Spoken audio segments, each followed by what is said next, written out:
My name is Sam Ace. Join me on my journey as I create space for conversations with some of Africa's finest individuals, those who are shifting the needle through the work that they do. We shine a spotlight on people who are making a positive impact in our society. This is the new generation of business leaders, philanthropists, social entrepreneurs, influencers, artists. The list goes on. On this show, you will hear their stories, how they gained their success, what challenges they faced, and what lessons they have learned. This is Impact Africa with Sam Ace.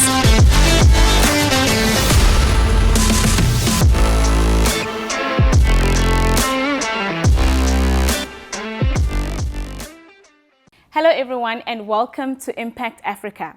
My name is Sam Ace and thank you so much for tuning in.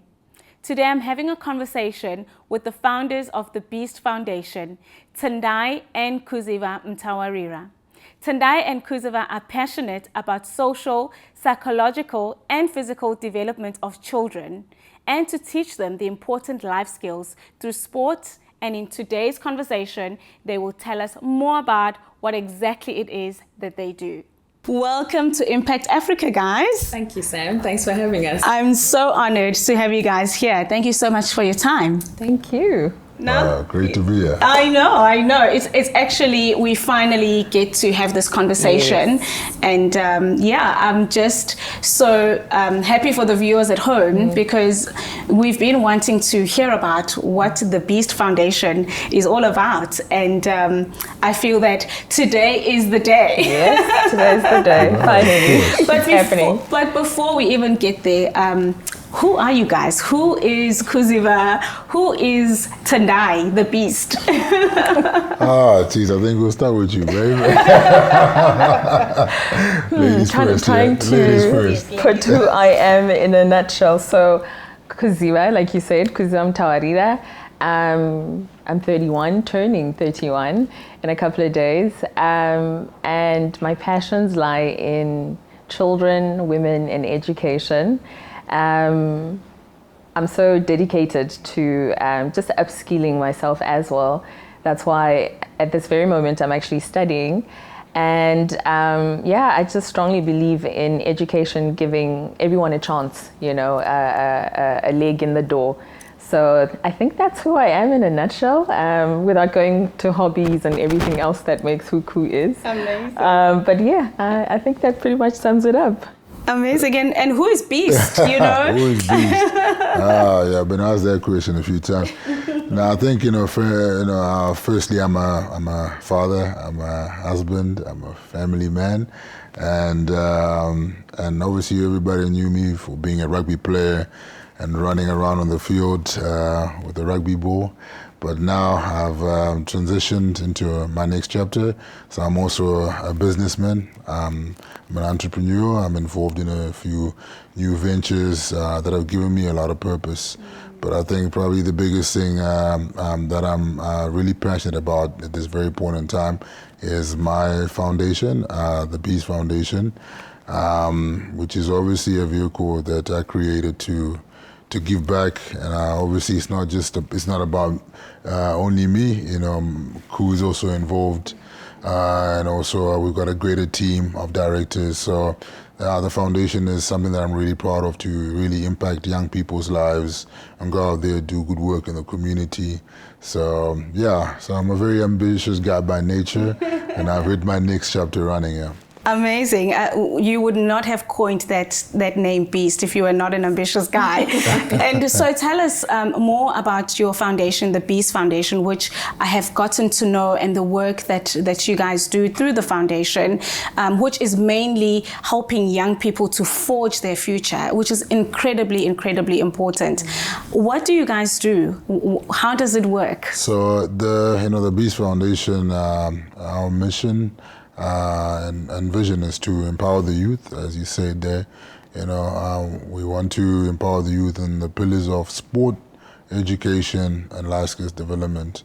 And we aim to create wholesome leaders of the future. And we believe that, young people deserve equal opportunity to be successful. And we obviously got a massive focus on the, disadvantaged youth, that not necessarily have, opportunities in their doorstep or have the right support. So we want to be, that facilitator, that enabler for them to be able to climb their own ladders to success. So we've got a few programs on the go right now, and of which education is a massive focus for us. I will not lie. I'm also very passionate about education. As I sit here, I'm busy also studying towards my MBA. Amazing. So, amazing. Quite driven when it comes to that. So I really believe that if we equip young people, with the resources that they need to be able to be in school and better themselves and learn and study, it's super important. So we've got academic scholarships that we hand out. We've partnered with some really prominent institutions. We've got the Inspired Group, which consists of Redham House and Redford House. We've got a few kids that are going there on full scholarships, and we also partnered with the ETA College. We've got a few recipients there, and also Henley Business School, which is more focused on the tertiary side of things. Yes. So they've also awarded us some scholarships, which is really awesome. Yeah.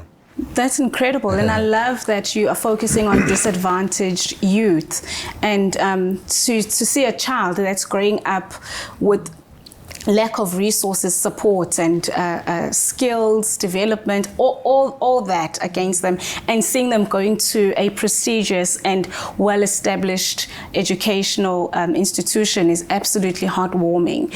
How has that journey been?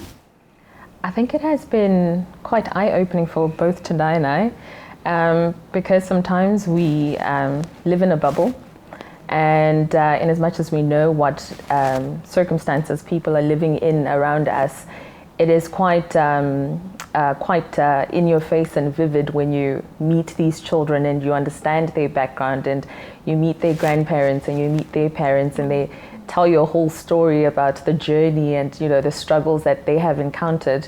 And to be honest, that just keeps the fire burning. It's like a fuel to us, because once you have seen someone's lived experience and you give them that opportunity, it just drives us to go out there and find more scholarships and partner with more people, because there's so much work to be done.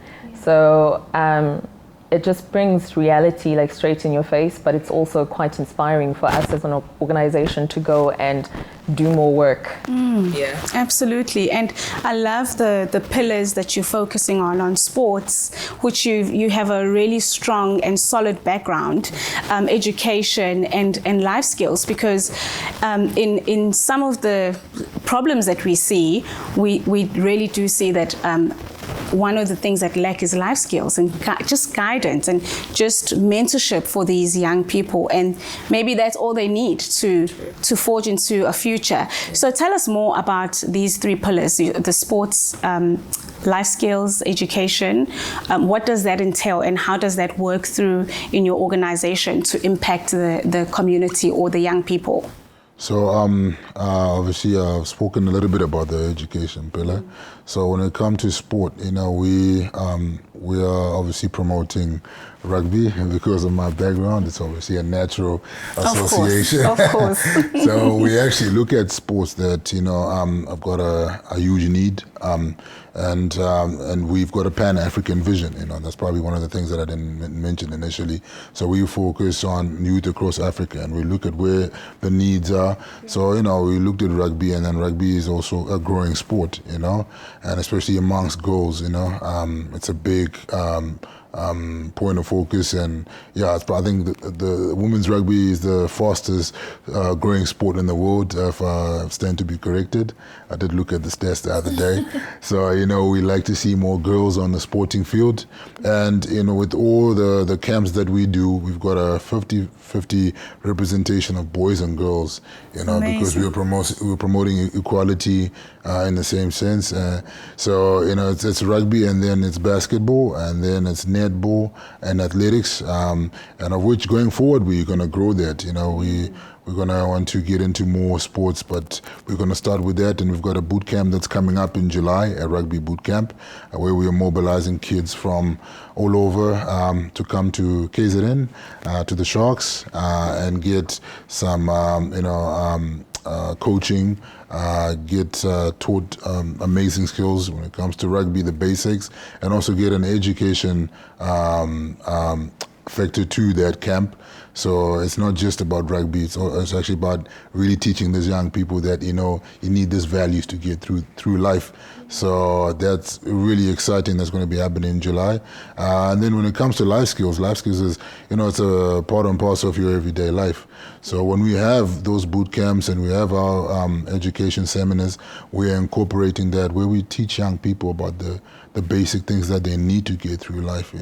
For example, with especially young people in sport, they don't understand the contractual side of things. So teaching them to understand the basics of, not just signing on a dotted line because somebody tells you they're promising you the world, meanwhile they're obviously stealing it away from you. So teaching like little things like that, that you need to be cognizant of that fact, and you need the right mentors. So mentorship is a big part of what we're trying to do. So which is really exciting. So those are some of the things that we're incorporating going forward. We're still young, we've got a big vision, so we've got a lot to learn along the way too. And I think just to add on to what Tendai said, I think as I mentioned earlier, it's about giving each child an opportunity. So not everybody is academically gifted, but they have a talent in sport. So if you're not academically gifted and you're great at rugby or basketball, still you have a chance. I have realized that most people focus on the A and the B student, but what happens to the C and the D? A very talented C and D. A very talented C and D, because we live in a society that only looks at one thing. Academics is where you need to go. But for example, Tendai, amazing at rugby, also academics. I was watching what you were going to say there. I saw the eye. So, hey, come on he always brags that he got an A+ at A level. So yes, academically as well. MBA student. Now MBA student. Yes. But the fact that he got an opportunity to pursue his dreams, doing what he loves, which is sport, but the reality is not everybody's academically gifted. Some are, need just a life skill that they need to upscale and, take off from there. So that's why we have these 3 pillars. So wherever you don't quite match up, there's always something to fall back on, and we can always nurture that, and you'll be amazing at what you'll acquire. That's incredible, because you guys are actually looking at the child as a whole. Absolutely. And if you do not fit in this category, you're not sidelined. You actually have another opportunity somewhere else. And so tell me, who are the beneficiaries of your organization? Like, what is the criteria that you look at? Like a child out there in the community that's hopeful and looking at your organization and seeing a chance in life. Like, what is it that they need to bring to the table? Because I'm sure there's a criteria that you work with. Absolutely.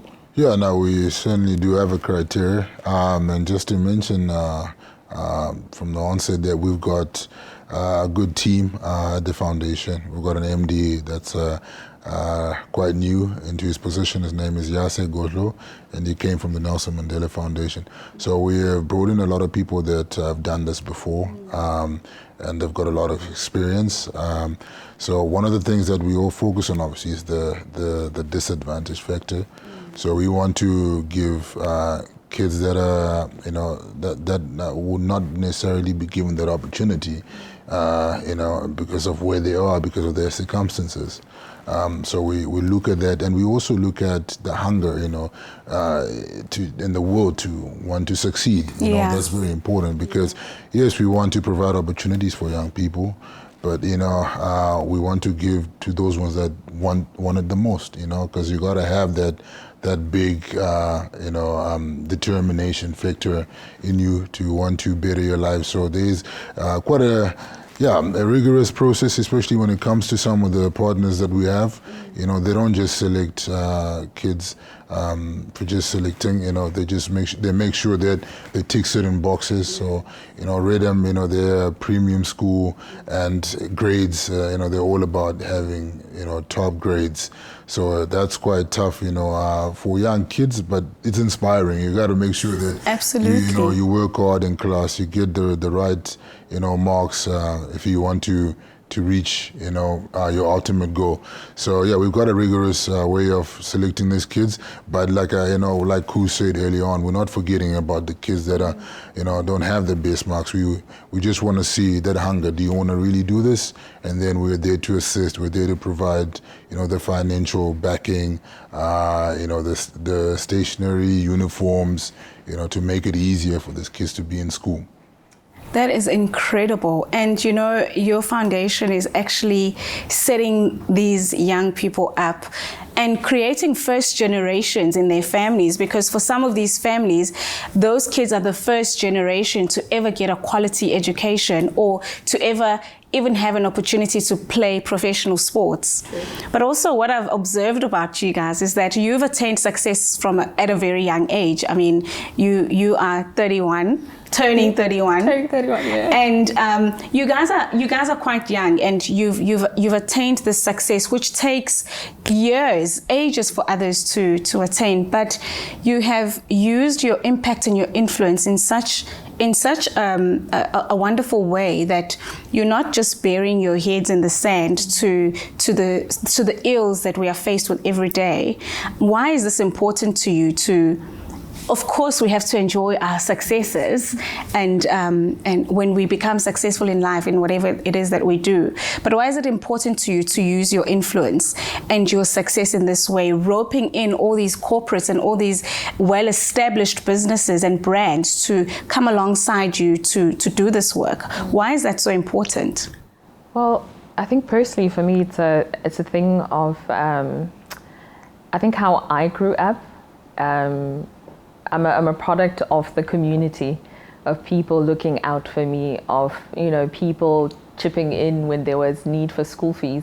So automatically it was second nature, you know. If I have extra, I must give back. And I strongly believe in, to whom much is given, much is required. Absolutely. No matter how small it might be, but it will make a difference in someone's life. Absolutely. So looking at my background, it was a no-brainer, you know. Even if it meant it's giving a couple of school shoes. But it meant that I would have played my part, you know. And then also being married to Tendai and who he is, and also the communities that we live in, you can't build high walls and try to ignore what is quite evident of what's going on.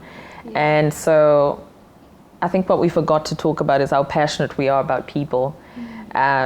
Because also looking at our backgrounds, we kind of have similar backgrounds.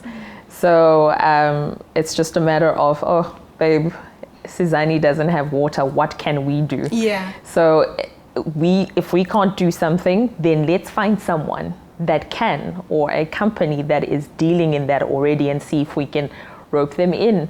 Because sometimes it's not necessarily about the kids not having certain things, it's about the facilities where they're actually supposed to be learning, and they're not conducive. So what can we do? Can we get paint from this company? Can we, you know, fix up the toilets? Can we get a borehole? Can we get a well? So in that sense, it's a no-brainer because of who he is and the people that he's been involved with, to then call on them to say, this is what we're working on. This is the need that is there. Can you partner with us? Yes. But I think, just to put it in a nutshell, it's honestly because of how we were raised, and, you know, the circumstances that we found ourselves in. And yeah, we are a product of our communities and how everybody has had a hand in who we are today. Yeah. I think, you know, to just add on to what Kuz is saying there, you know, it is exactly that, you know, the way we were raised. And I think, you know, for me, being humble and remembering where I came from is, you know, was ingrained in me, especially from my mom's side. So when I obviously, rose to the height of success, I achieved so many things in the rugby field, and I remembered that it didn't just take me, getting there on my own. It took a whole lot of people and a greater community to assist me, through my journey. And so I just remember that in a big way. And I think probably the moment when it actually really resonated with me the most was when we won the World Cup in 2019. Because we were at the top of the world, and still are. Yeah, still are. Yes, we still are. So it just kind of made me think, what do I want to do that is really going to make an impact now? And at the time I was reaching the end of my career, I'm like, how do I leave a greater legacy for those that are coming after me? Do I just go and gloat in the sun and enjoy my my days in my retired life? But I was like, I really got to help, the next guy that's coming along, the next generation. There's a huge need. We're actually talking with my wife early on, because she always says that don't ever forget sharing some of the stories of your journey. So when I was at school, I didn't have any boots. When I played first team rugby, I didn't have any boots. My parents could not afford to buy me rugby boots, and I used to borrow them from an under 16-year-old player that had big feet like me. So he finished his game, and I would get those shoes, and then I'd play with them. So they actually got worn out a little bit quicker than they should have. It's stories like that, humble beginnings. Yeah. That has just made me never forget that. And I try and assist, other young people that are in a similar position, than I was, in my young years. So, it's quite important to just pay it forward. Absolutely. Today I posted, not knowing that we are going to actually talk about this, I posted in on my post on Instagram that your circumstances that you grew up with are not it may at the time look like a setback in life, like you not having boots to play with and borrowing from a younger kid, who's just finished their game. At that time, when you look back, it may look like it was a setback, but actually you've used all of that, everything that you've come on this journey with as your setup to do the amazing work that you are doing. And it's just incredibly inspiring. And so how has the love of sports and the success in it, and your background, of psychology and your furthering your studies now, how has that actually helped in the formation of the Beast organization or the Beast Foundation? How has those two things come together to form this organization? Well, actually, I like that you mentioned psychology, because when I first introduced myself, I just went straight in. I totally forgot that part. I think now, as we can see, there's a huge need for mental health assistance and speaking about it, and also looking at the young ages where actually everybody is being affected when we speak about mental health. But when we look at certain things of suicide rates and it being when it tops up round about like matric season and stuff like that. So when it comes to the Beast Foundation, I remember the first year we launched, we did a whole mental health campaign. Where we spoke about everything from depression and anxiety when we're talking about exams, because as a foundation, we're going to be dealing with children. At some point, they're going to have to write their exams, and just trying to equip the general public with ways of how we can deal with certain mental health issues such as depression and anxiety. So like Tendai mentioned earlier on, we're still growing and we're still learning, and there's so much still to be done. But still the passion is there for, like you said, me studying psychology, to tap more into it and to give people resources and just ways of dealing with certain issues that especially for children, that they might actually not even know that they're dealing with. Because sometimes you actually don't know that you have depression. So getting the word out there via social media platforms. I've had to talk a couple of times on radio and do talks on live, where we combine mental health aspect and the Beast Foundation, and sharing with the general public. So I think that's how it ties, the psychology part of things. Sport-wise, I don't think we have gotten there yet of tying psychology and sport. But like I said, we're still growing, and we're finding ways of how we can incorporate everything and make it work, to the betterment of the organization, and also how our skills can play a part. Yeah. So you guys are doing a lot, eh? And I love the fact that you are tackling mental health, because I really honestly think that if you're an organization, an establishment of any sort, you have got to incorporate that today, because the stats are absolutely devastating across all ages globally.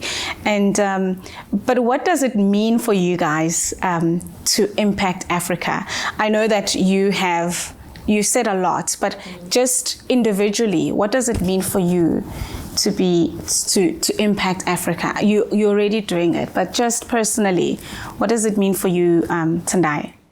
Tis, I think it means a lot, to me. I think, as I said earlier, it is my greater legacy to be able to contribute, in this continent reaching its ultimate potential, because I truly believe that we've got gold on this continent. We've got young people that are mighty talented, and the only thing that lacks is opportunity and resources.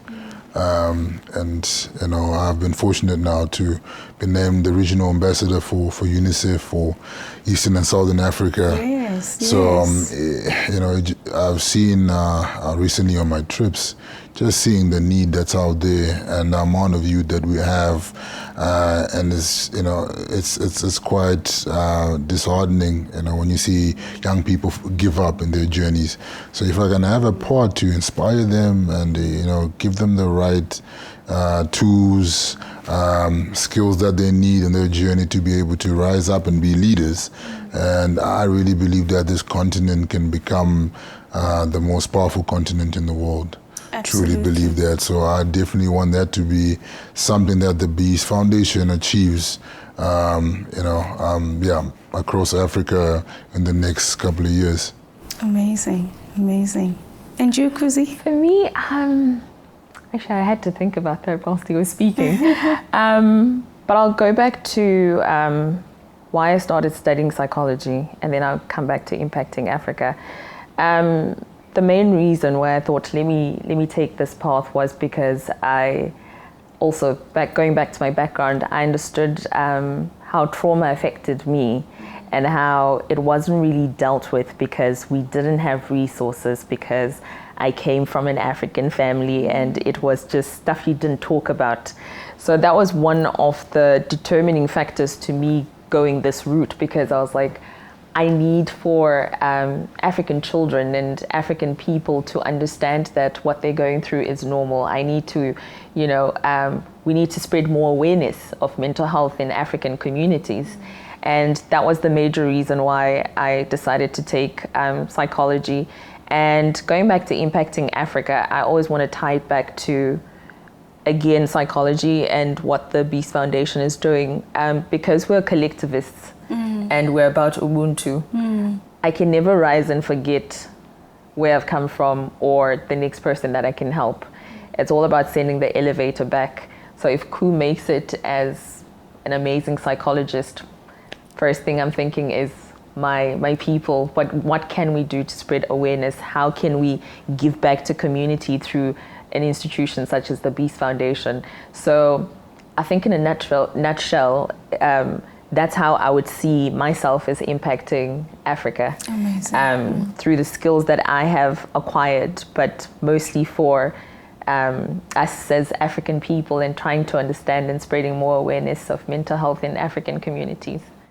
Yeah, that's incredible. I love this conversation because sometimes we think of making an impact where we are. We need to start big. You just need to start where you are with what you have. You started with your story. That is like just telling that on its own could start making a difference in people's lives. You've obviously in your organization faced some challenges and obstacles. What are some of the challenges that you see, especially for organizations that bring social change and social justice and make an impact? What are some of the challenges that you see or have faced, and maybe even share one or two obstacles that you've overcome? I think, when we initially launched the foundation, we obviously thought that we were going to get a lot of donors, a lot of funds coming to the foundation. And, we started during the pandemic. So, so we kind of made a huge challenge in trying to, procure partners. And it wasn't easy. And we obviously did everything thoroughly. The foundation was registered by ENS, quite a reputable firm, well known. So we made sure we did everything correctly, so that when it came to, putting proposals forward to corporates, individuals, that we were doing things thoroughly and there's proper governance. But still, we didn't get a lot of people coming to the party initially because they were dealing with the pandemic and the challenges that it came with. So it took a long time for us to get started. So I obviously went out searching for money, and fortunately, I know quite a few. If you ask me for money, I'll give it to you. I mean, you're the beast. I don't want you knocking it out of me or tackling it out of here. No, thank you for that. I appreciate your trust in me. But so unfortunately, over time, things started changing, and we've seen a big shift this year. So we actually went on a fundraising campaign in Europe. So we had events in Paris, Toulouse, and Geneva, and we managed to actually raise quite a significant amount of money. And through all of this, we've also had some great partnerships that have started with companies like Aspen, which is great. They've contributed to the vision that we have, and we've had other also small partnership with other organizations. So it's been really positive. So I think they're seeing the work that we're doing. I think it's quite important, for them to see that the work is being done. So we've got constant feedback to them. We've got social media pages the way they can actually go and view what's happening. So it's been quite great. So I'll probably say that was probably the biggest obstacle. And also, putting the right pieces together in terms of the team. We were trying to obviously get the right individuals that understood the vision. And that also took a while, and I was fortunate to meet two ladies that have been instrumental to get the foundation where it is today. They both came from the Nelson Mandela Foundation, so I think I'm going to get in trouble with Selo. He's obviously the CEO of Nelson Mandela Foundation. I've already pushed three of his people. So I'm like tapping into his resources. So I've had this this amazing experienced individuals come and partner with me on this journey and partner with all of us. And I'll mention their names: Margaret Kankla, and Tembi, and also Yase. They have just been instrumental and helped us to get where we are today. So I'd probably say those are the two challenges that we face, and we've turned the corner. Yeah, and just making sure sometimes, when you're doing something like this, that that there's credibility that you are building as well. I mean, if you are open to donors and sponsorships, that then the foundation can distribute. There's got to be accountability. So you got to make sure that your team is 100% backing the vision. I always find with having conversations with organizations such as yourselves is that is like the biggest challenge of getting your team that you work with fully 100% on board and sold on the vision. But on a much lighter note, what is it like, or how do you guys tackle working together as a couple? I mean, you are doing such stressful work, because the work that you do can, by nature, can be quite stressful. You're dealing with real societal challenges. How do you guys tackle working together and still stay happily married and still going home and smiling at each other? How do you guys... smiling. There isn't so much smiling. How do you guys, and maybe when you're answering that question, also talk about how do you balance running successful businesses and a social impact organization, raising a healthy, mentally healthy, strong family. How do you balance it all? But first start with, how do you tackle this working together and still... I'll let her go. Yes, please. I'll Shoot, that's working together. It's difficult, to be honest. That's the honest truth. It is difficult because sometimes we find that we're not on the same page. And then so you have to prove that what you're actually saying and, back it up with facts and statistics, and we need to do this and we need to do that. But I guess we're also like two strong individuals, and what we believe in, we believe in. So, but at the end of the day, it all boils down to compromise. So sometimes he gets his way, other times I also get my way. Most of the time, she gets her way. I'm not going to say I had to fight for the whole mental health campaign, but it's things like that, where you're like, okay, cool, so I was thinking this about, this month, and what do you think? But in all honesty, half the time it's a lot of bickering back and forth, and then I'm like, no, I'm going to talk to someone else to talk to you. Maybe you'll see it from their angle. Yeah. You think. But at the end of the day... Don't let everything out the bag. Okay? Yeah, We still want you to be happy after this. After this, we're still going to go back home. But then again, because we get the vision and the goal, the purpose, the bigger picture. So it's not about necessarily Ku being right in this, aspect or him taking over. Where compromise then comes in, because if it were up to who's right and who's wrong, then it's now we're even breaking the whole. We're not moving forward. Exactly, we're not moving forward. Yeah. So I think that's what I've learned the biggest. I don't always have to be correct. I think it's like any other relationship, really. You just please say that you're saying that on behalf of all women. We don't always have to be correct. No, we really don't. So sometimes I take the back seat, and sometimes then he leads and he does what he has to do. Or sometimes if he doesn't hear me, I found other ways to rope in some people to, back me up. And so it's all about, just finding little tactics to get the work done. But at the end of the day, the vision is the same, the goal is the same. So, just compromise. But it is difficult, no lie.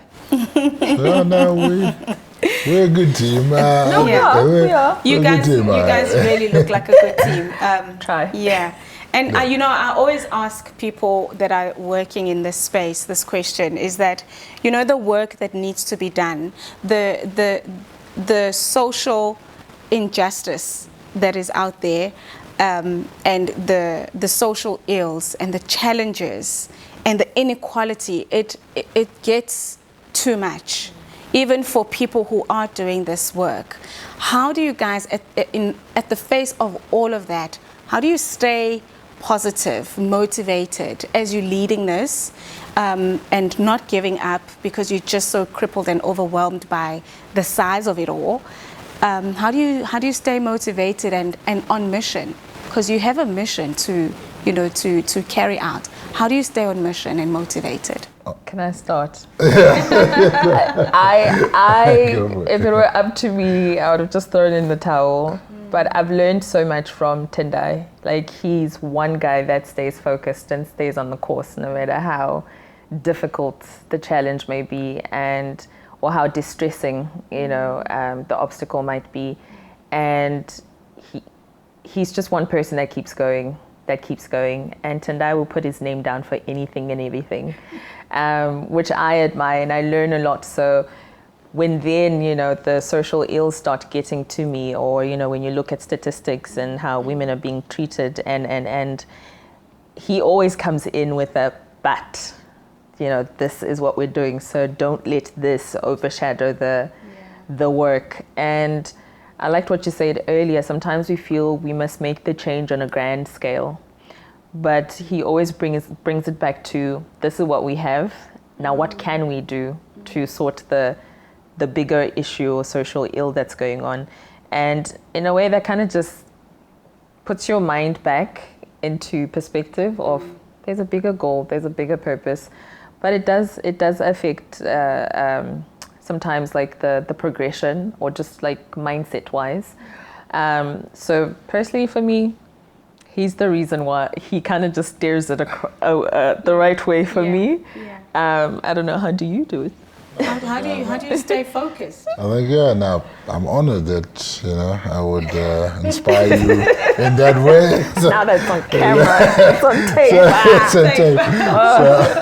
So I think, for me, the way I look at it, you have to understand the reason why you got into that kind of work.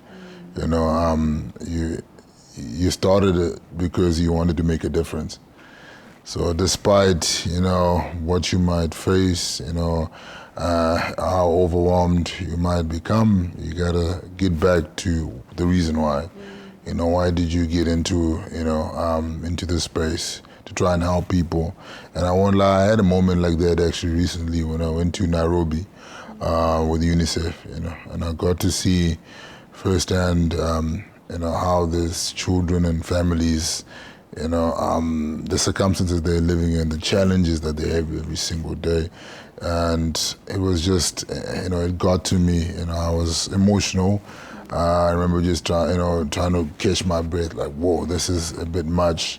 But I remember that I'm there to inspire these people. I'm here to be a shining light for them, to actually see that, hey, I can rise above my circumstances and achieve something great and be able to provide for my families. And that's what exactly happened. After that, the kids were coming and asking, how do we watch rugby, and please help us to get back into school, and all these little things. And they were just inspired, and for me that is what it's all about, just being a shining light, bringing hope to these communities and making a difference. So no matter what, no matter how tough it gets, keep on marching forward and making a difference. Because it can be quite tiring and exhausting to be the light, and to stay hopeful and to be the hope. And so there's millions of people sitting at home today thinking, I can see the challenges in my community. I want to do something, but it's just all too much. Where do I even begin? And they're just crippled by the size of it all, as I said before. What would you say, given what you've just shared now, what would you say to that one person who wants to take the first step, but it's just all too much? I'd say, and I know it sounds cliche, but start where you are with what you have. If there's a school in need that's right next door to you, start with the soup kitchen. If it means it's 3 loaves that you can give, do that. Because at the end of the day, we as humans, we need that feedback, So if I give 3 loaves and it does make us feel good, tomorrow I'm going to go and the drive is going to be more. I'm going to have to try and give 6 tomorrow. So don't look where you are and think, I can't possibly do anything.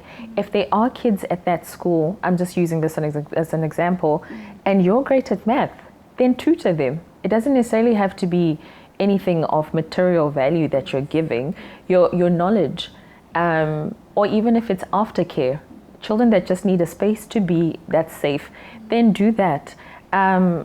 It will stir up a fire in you once you start, and then you look back and say, I started with 3 children. Now I have 25 that I'm tutoring, and now I've had to call, in for help. It's that, and I get it. Sometimes it gets overwhelming because we do get overwhelmed sometimes, even with a whole institution that's running. But it is important to start where you are with what you have. I truly believe that the reward is amazing, even for yourself, and the impact is even greater. Yeah. That's incredible. Yeah. Anything to add, Tendai? I think what you said is really powerful, babe. I think it's, you gotta start firstly where you are, make an impact there, but also look for partners, also look for organizations where you can lend a hand and assist, because there's always a lot of organizations out there, looking for volunteers, to come and contribute and help them with the work they want to achieve.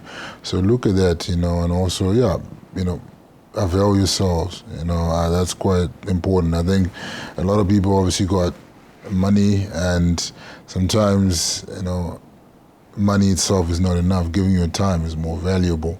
So I think you got to look at where you fit in, what are your passions, and then don't sit back. Go after that thing that you want, and that's how I believe that we can just create a community of people that, make a positive change, that change makers in society. So so I'd say come alongside and walk with somebody for sure. And sorry, go. So I was just thinking, I always see these ladies, the gogos that run soup kitchens, and you sit and think, how did she do that? It took gogo on pension. A gogo on pension. It took where she was with the little she had, and then people see that, and community gets to realize. That's when they'll call on, there's this lady that's doing this in the community. Please, could you supply her with more resources?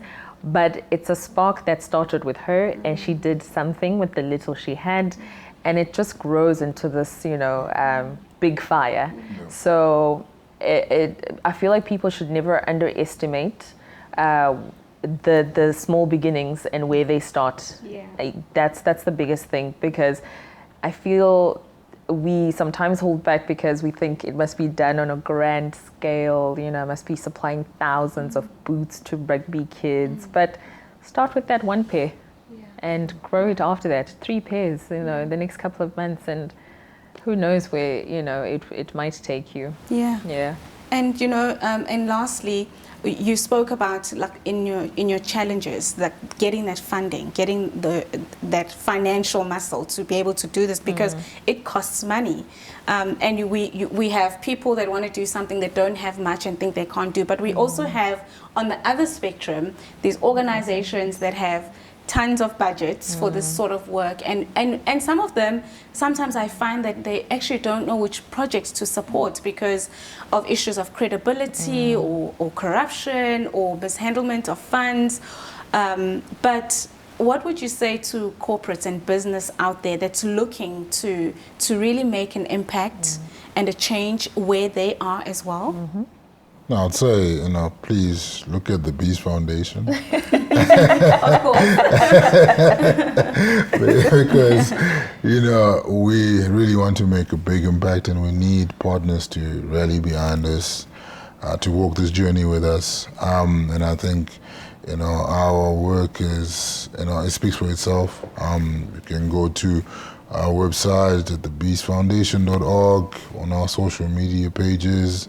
And you will see that we are really making a difference, and we would really want to put our hands up for that CSI budget that you have stored up, and come on, and change lives. Let's change society. Let's change the narrative. And lastly, what do you see? What do you dream for the future for the foundation? Oh, wow.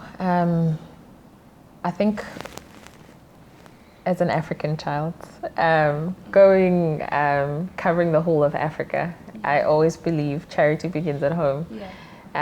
We need to start in our own continent. I see us growing and touching and improving, impacting more African children's lives, and just making a huge difference, especially when it comes to sport. What's this year? Basketball and how it's growing, and these life skills development programs. So I guess in the next couple of years, I see us going all over the continent and growing big and strong and making such a huge impact, because the passion is there. It's just like, now you need to grow. It has to be this big, beautiful tree. But the roots always in Africa, and then we'll stretch beyond, but home first. Yeah. Amazing. I think just to add on there to Ku, I think for me, I want to see the foundation achieve that Pan-African approach that we're spoken about, and I think for me it's all about helping people from all walks of life, young people from all over the corners of Africa, breaking down all these borders, the barriers that are in between us, and just coming together and collaborating, and just making a greater impact than we could ever imagine. And creating a generation of leaders. Amazing. I wish we had more time to have more conversations, but it's been an absolute pleasure and honor to have this conversation with you today. Thank you. And I pray that everything that you have planned for your foundation comes to pass and make more impact. Thank you so much. Thank you so much. Thanks for having us. Thank you for having us. So much fun. Thanks.